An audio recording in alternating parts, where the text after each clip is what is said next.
જે ન હોય એમાંથી ઊભી કરે. એ રામાયણ તો બધાને આવડે.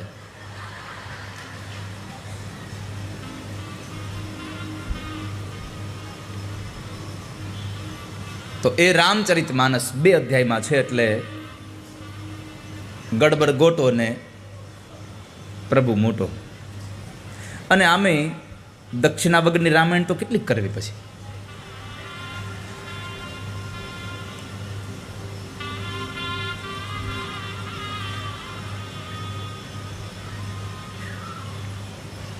ગોસ્વામી તુલસીદાસજી મહારાજ અયોધ્યાનું દર્શન કરાવતા લખે છે,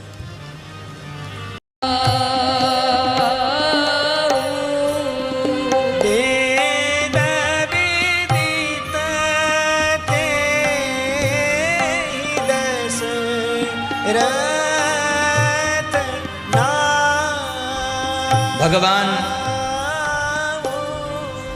રામના પિતાનો ઓળખાણ આપતા, અયોધ્યાની ઓળખાણ આપતા ગોસ્વામી તુલસીદાસજી મહારાજ લખે છે, જેની મતિમાં સારંગ પાણી છે અને હૃદયમાં જેને ભક્તિ ભર્યું છે એવા અયોધ્યાના રાજા દશરથ છે.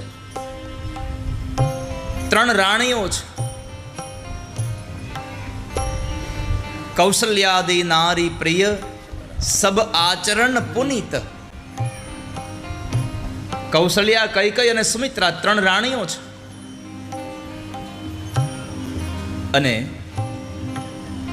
પોતાનું રાજ્ય બરાબર ચાલે છે, પ્રજા સુખી છે. એક વખતના સમય મહારાજ દશરથ રાજગાદી પર બેઠા હતા અને મનમાં એક ગ્લાનિ થઈ કે ભગવાને બધી વાતનું સુખ આપ્યું છે, પણ એક મારો વારસદાર કોઈ નથી. એક બાર ભૂપતિ મન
એવા સમયે મહારાજ દશરથ ગયા છે પોતાના ગુરુદેવ વશિષ્ઠ બાપજી પાસે.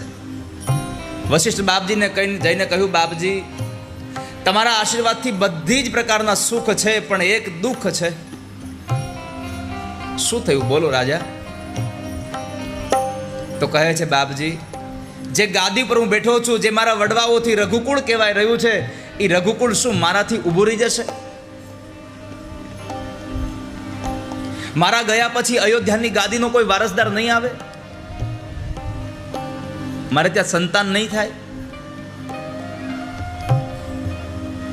અને ત્યારે વશિષ્ઠ મહારાજ સાંત્વના આપતા કહે છે કે રાજા ધીરજ રાખો, તમારે ત્યાં એક નહીં 4 દીકરાઓ થશે ને એ પણ સામાન્ય નહીં, તમારા કુળની કીર્તિને 4 ચાંદ લગાડી દે એવા 4 દીકરાઓ થશે, પણ તમારે એના માટે પુત્ર કામેશથી યજ્ઞ કરાવવો પડશે. બાપજી તમે જે કહો તે કરાવવા તૈયાર છો. તમે કહો તો દાન દેવડાવું, તમે કહો તો તપ કરાવું, તમે કહો તો જપ કરાવું, તમે જે કહો તે કરાવું, પણ એટલી કૃપા કરો કે મારે ત્યાં સંતાન થાય.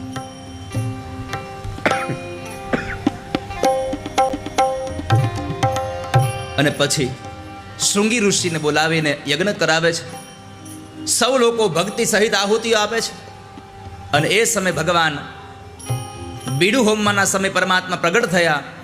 પ્રસાદનો એક પાત્ર વશિષ્ઠ બાપજીને આપ્યો, વશિષ્ઠ બાપજીએ દશરથને આપ્યો, દશરથે એ પાત્ર કૌશલ્યાજીને આપ્યો, અને કૌશલ્યાજીએ અને કઈ 2 ભાગ કરી, પોતાના 2 ભાગમાંથી એક ભાગ કરી અને 2 ભાગ સુમિત્રાજીને આપ્યા. નાના છે એટલે સુમિત્રાજીને 2 ભાગ આપ્યા. પ્રસાદ લીધો, પ્રસાદને લઈ અને તરત જ કહેવાય છે કે સમય વ્યતીત થયો અને નવી ચેતનાઓ સ્ફુરવા લાગી છે. પ્રસાદ ઉદરમાં ગયો, શરીર પુલકિત થવા લાગ્યા છે. એહી વિધિ ગર્ભ સહિત સબ નારી ભૈરદય હર્ષિત સુખ ભારી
અને એ સમયે આખા વિશ્વમાં સૌને મંગલ વર્તાવા લાગ્યા છે.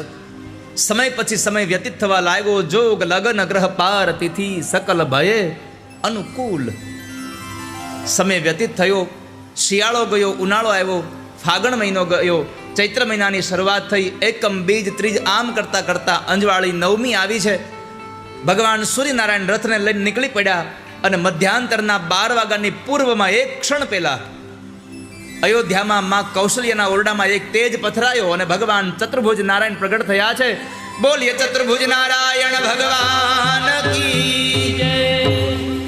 ભગવાન ચતુર્ભુજ પ્રગટ થયા અને એ પરમાત્માની સ્તુતિ કરતા સૌ દેવતાઓ સ્તુતિ કરીને જતા રહ્યા. અને આ બાજુ માં કૌશલ્યા ભગવાનની સ્તુતિ કરે છે.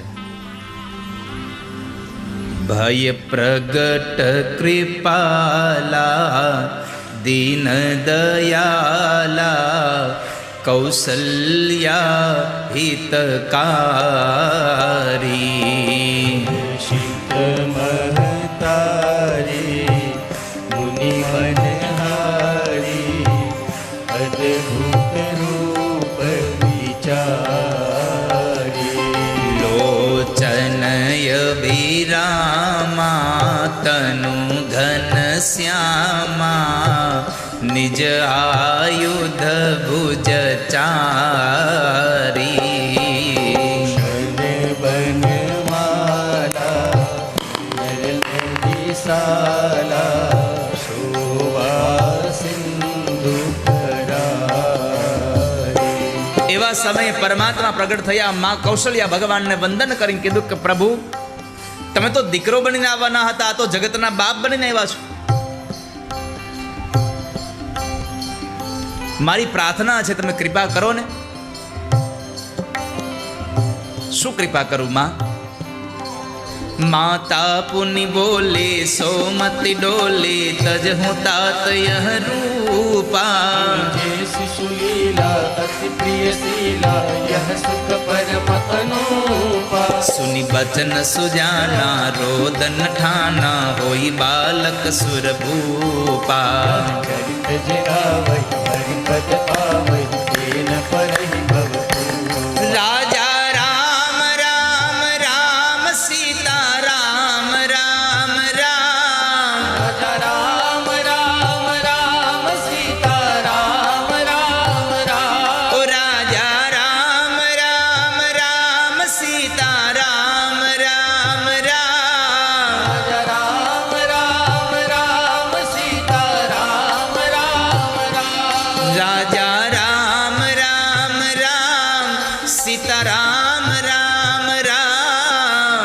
राम राम राम सीता राम राम राम. ओ राजा राम राम राम सीता राम राम राम. राम राम राम सीता राम राम राम. ओ राजा राम राम राम सीता राम राम राम.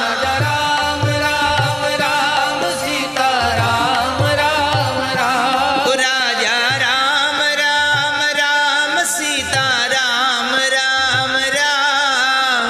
राम राम राम सीता राम राम राम. અને એવા સમયે માં કૌશલ્યાની પ્રાર્થના, દેવતાઓની પ્રાર્થનાને લઈ અને ભગવાન ચતુર્ભુજ નારાયણ અંતર્ધાન થયા. માં કૌશલ્યાના ઉદરમાં તેજ પથરાવ્યું અને ચૈત્ર મહિનાની અંજવાળી નવમીના દિવસે બપોરના મધ્યાંતરના 12 વાગે અયોધ્યામાં ભગવાન મર્યાદા પુરુષોત્તમ રામનું પ્રાગટ્ય થયું છે. બોલીએ રામચંદ્ર ભગવાન કી. એ જ સમયે મહારાજ દશરથના બીજા પત્ની કૈકેયીજીએ પણ એક દીકરાને જન્મ આપ્યો છે. બોલીએ ભરતજી મહારાજ કી. સુમિત્રાજીએ 2 બાળકોને જન્મ આપ્યો છે. બોલીએ શત્રુઘ્ન મહારાજ કી. લક્ષ્મણજી મહારાજ કી. સીતા મૈયા કી. હનુમાનજી મહારાજ કી. ચારો ભૈયા કી. અવધ ધામ કી. ઓ રાજા રામ રામ રામ સીતા રામ રામ રામ. राम राम राम सीता राम राम राम. राजा राम राम राम सीता राम राम राम. राजा राम राम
ચૈત્ર મહિનાની અંજવાળી નોમના દિવસે ભગવાનનું પ્રાગટ્ય થાય. 26 તારીખે રામનવમી છે. 26 તારીખે આખા વિશ્વમાં રામનવમી ઉજવાય એના પહેલા આપણે આજે વાપીમાં ઉજવી લઈએ. અને મારી પ્રાર્થના છે આજે વ્યાસપીઠથી સનાતન ધર્મના આશ્રિતોને, જીવનમાં 3 કામ કરજો બધા ભેગા મળીને, એક એક ગામડે ગામડે. એક, જ્યારે રામનવમી હોય ત્યારે આખું ગામ ભેગું મળી અને ભગવાન રામની એકવાર શોભાયાત્રા કાઢે ગામમાં. બીજું, જન્માષ્ટમી હોય ત્યારે ભગવાનના નામની શોભાયાત્રા નીકળે. અને ત્રીજું, એક શિવરાત્રી હોય ત્યારે ભગવાનના નામની એક શોભાયાત્રા નીકળે.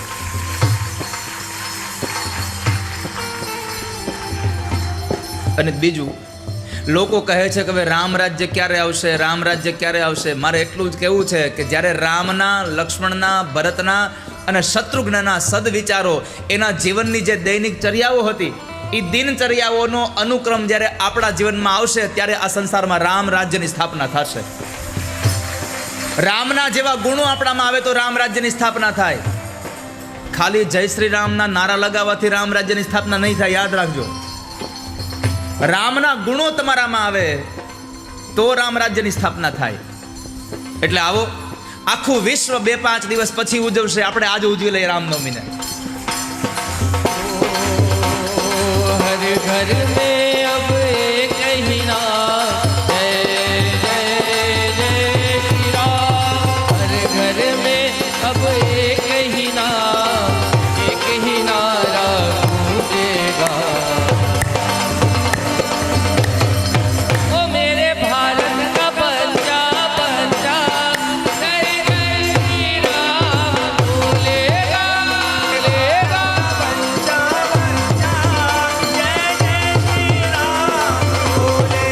ओ मेरे भारत का बच्चा बच्चा, जय जय श्री राम बोलेगा.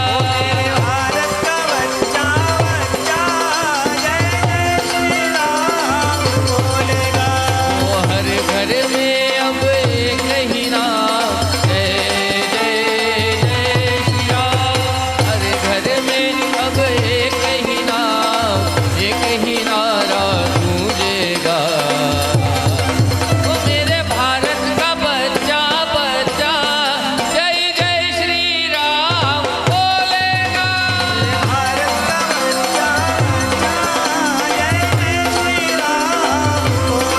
ओ मेरे भारत का बच्चा बच्चा, जय जय श्री राम बोलेगा.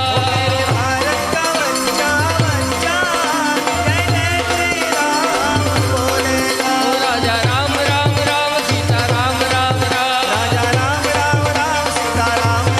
ओ राजा राम राम राम सीता राम राम राम. ओ राजा राम राम राम सीता राम राम राम. ओ राजा राम राम राम सीता राम राम राम. કેટલા લોકો વાપીની આ કથાના મંડપમાં બેઠા છો? જરા હાથ ઊંચો કરો.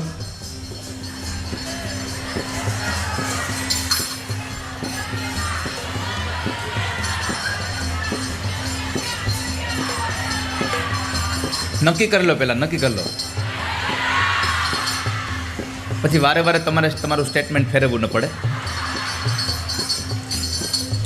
એટલે એકવાર નક્કી કરી લો, ક્યાં બેઠા છો? અયોધ્યામાં. અયોધ્યામાં જે દિવસે રામનું પ્રાગટ્ય થયું ને ત્યારે કોઈ તાળી પાડ્યા વગરનું બેઠું જ નહોતું.